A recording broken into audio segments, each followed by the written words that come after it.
Hello guys, welcome back to Preeti's দুনিয়া। আশা করি তোমরা সবাই খুব ভালো আছো আর আমিও ভীষণ ভালো আছি।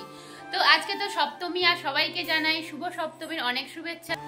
তো কালকে তো আমি গেছিলাম কাঁথিতে আর ওখানে ষষ্ঠীতে পুরো দিনটা আমি কাটিয়েছি ওখানে, আর ব্লগ তো পোস্ট করে দিয়েছি, তোমরা সবাই দেখে নিও। আর আজকে হলো সপ্তমী আর আজকে কি করছি না করছি তোমাদের সাথে অবশ্যই শেয়ার করব। কিন্তু এখন আমি যাব অফিসে, আর দেখো রেডি হয়ে গেছি, চোখ মুখ একদম বসে গেছে, কারণ ভালো মতো ঘুম হয়নি আর একটু রেস্টের প্রয়োজন। কিন্তু এই 4 দিন আমি একদম রেস্ট পাবো না, কারণ শুধু ঘুরতে হবে, মজা করতে হবে। বছরের এই 4টে দিনই ভীষণ মজা হয়। তো সপ্তমীতে আমরা আজকে সবাই ফ্যামিলির সাথে বেরোবো, কি করছি না করছি তোমার সাথে অবশ্যই শেয়ার করবো, আর তোমরা ব্লগটা এন্ড অবধি দেখতে থাকো। তো এখন রেডি হয়ে গেছি, অফিস যাব, কিন্তু তার আগে মাকে নিয়ে একটু বাজারে যাব, আর একটু জুতো কেনার বাকি ছিল, তো আজকে সেটা সেরে নিচ্ছি, কারণ সন্ধ্যেবেলা বেরোতে হবে। তাই আমি আর মা এখন রেডি হয়ে গেছি বাজার যাব বলে, তারপর বাজার থেকে এসে অফিসে যাব।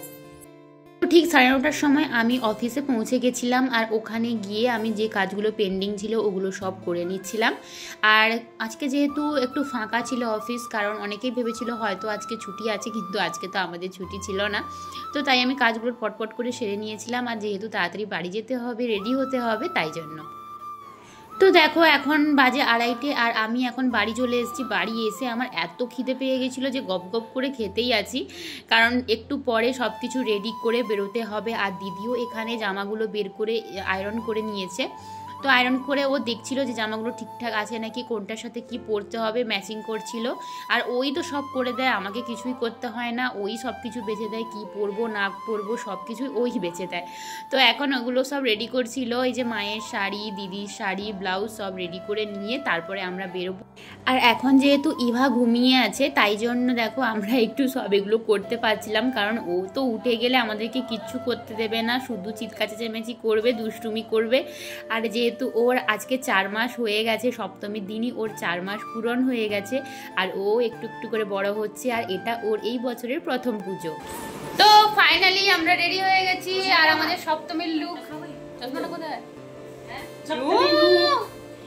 দেখো তোমরা ইভাকে, ইভা তাকাও, ইভা ইভা ওটা এখানটা হুক লাগিয়ে দিবি ছোটটা। এই তো তুমি কোথায় যাবে? আচ্ছা ঠিক আছে, তাহলে আমরা বেরোই। হ্যাঁ, টোটো চলে এসেছে।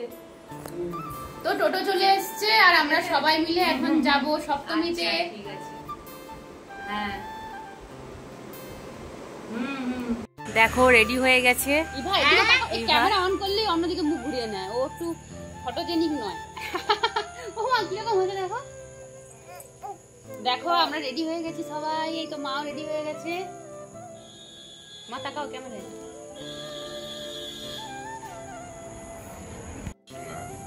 কি হলো, দুষ্টুমি করছো তুমি? আমরা এখন রেডি হয়ে গেছি, মেলায় ঘুরতে যাবো। ইভাও রেডি, আজকে আর ইভাকে চাইল্ড সেফটি করবে না। দাঁড়া এবার আলোটা এসছে। তো ফার্স্টে আমরা চলে গেছিলাম কুঞ্জপুরের প্যান্ডেলে, আর দেখো ইভাকে, ও তো রাস্তায় এসে ঘুমিয়েই পড়েছিল। তো ঘুমোতে ঘুমোতে মায়ের কোলে যাচ্ছে, ওখানে আমরা ঠাকুর দেখবো। ও কিন্তু একদমই প্যান্ডেল পছন্দ করছিল না, কারণ এটা হলো ওর প্রথম পুজো, আর ও এই প্রথম এত লোক, এত মিউজিক, এত আলো, এত কিছু দেখে ও একটু ভয় পেয়ে গিয়েছিল। তো তাই জন্য ও রাস্তায় কিন্তু একটু কান্নাকাটিও শুরু করে দিয়েছিল। আর দেখো মায়ের মুখটা কত সুন্দর।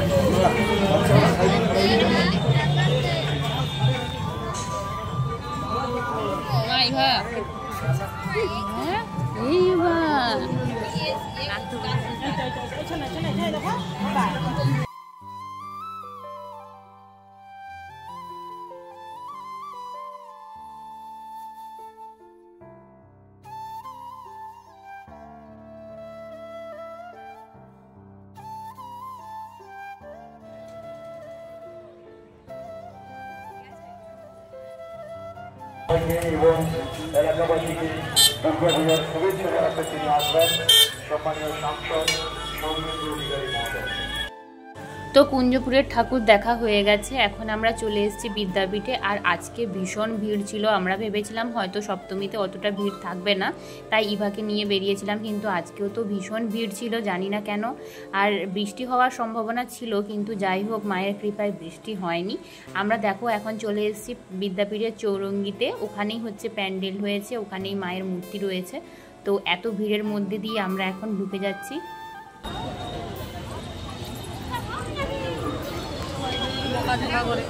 বাইরে চল পরে আসবো।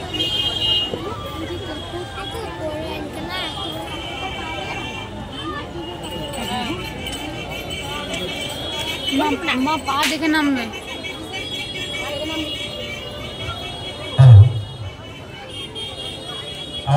পুজো মণ্ডপের সামনে আমরা অতটা ভিড় করবেন না। আমরা পুজো কমিটির পক্ষ থেকে আমরা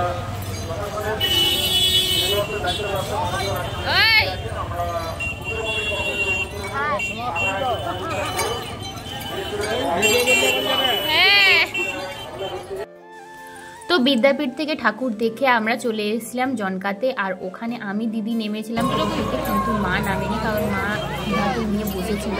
ও কিন্তু কান্নাকাটি অলরেডি শুরু করেই দিয়েছে, কারণ ও এত ভিড় এত আলো দেখে খুব ভয় পেয়ে গেছিল।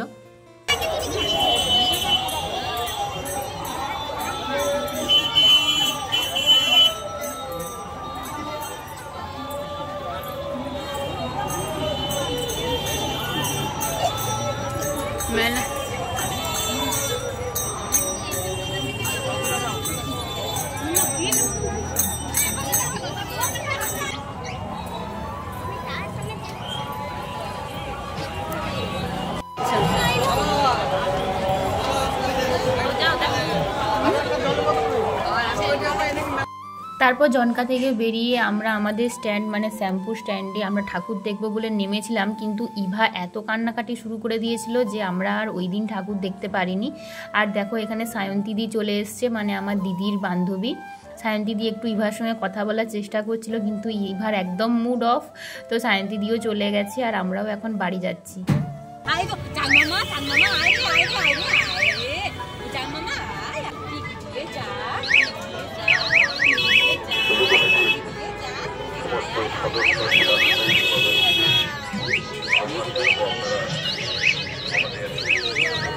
তো ফাইনালি আমরা বাড়ি চলে এসেছি, কিন্তু আমাদের স্ট্যান্ডের যে ঠাকুর তো ওটা দেখতে পারিনি, কারণ ইভা খুব ভয় পেয়ে গেছিল, কান্নাকাটি শুরু করে দিয়েছিল।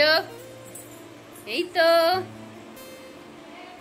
আর বাড়ি এসে ফ্রেশ হয়ে একটু মুড়ি খাচ্ছি, কারণ ইভা যেহেতু মানে এত আওয়াজ এত মিউজিক মাইক এত কিছু দেখেও এত ভয় পেয়ে গেছিল যে আমরা তাড়াতাড়ি বাড়ি চলে এসেছি। আর একটা ঠাকুর দেখা বাকি আছে, যেটা আমাদের স্ট্যান্ডেই হয়। তো কালকে আমরা সকাল সকাল যাব। আর তোমাদের যদি ব্লগটা পছন্দ হয়ে থাকে একটা লাইক করে দিও, চ্যানেলটা সাবস্ক্রাইব করে দিও, আর পাশে থাকা বেল আইকন প্রেস করতে একদম ভুলো না। তো আজকের জন্য টাটা।